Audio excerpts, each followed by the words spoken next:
कैरीचंच season आहे तर म्हटलं चला टॅमॅटो आणि कैरीची मस्त चटपटी आंबट चटणी बनवावी। तर मस्त टॅमॅटो दोन भागमध्ये चिरून घ्यायचे, कैरीसुद्धा दोन भागमध्ये मस्त अशी चिरून घ्यायची, मधली कोई काढून घ्यायची, टॅमॅटोचं वरचं देठ काढायचे आणि त्यानंतर मस्त दोन भागात चिरून घ्यायचे। कढईमध्ये तेल गरम करायचे आणि हे सगळं आपलं त्यामध्ये टाकून घ्यायचे आणि हिरवी मिरची, गावरान मस्त असा देशी लसूण आणि 5 ते 10 मिनटं आपल्याला याला छान असं तेलामध्ये परतून द्यायचे। आणि इथं थोडंसं मी बाहेर गेले त्याच्यामुळे थोडंसं जास्तच परतलं, विशालचा अभ्यास बघत होते।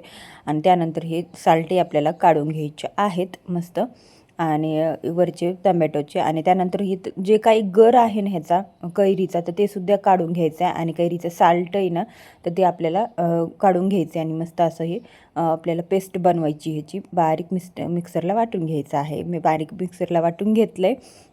त्यानंतर त्याच्यामध्ये जिरं टाकायचे, मोहरी टाकायची आणि बारीक मस्त देशी लसूण कट करून टाकायचा आहे, तुकडे करून छोटे, आणि त्यानंतर कोथिंबीर, लाल तिखट, हळद आणि हलवून घ्यायचे। आणि लगेच आपलं ते मिश्रण केलेलं कैरीचं टॅमॅटोचं त्याचं सगळं मिक्स करून घ्यायचे, चवीनुसार मीठ टाकायचे, छान असं हलवून घ्यायचं आणि मस्त अशी आपली कैरीची चटणी तयार आहे।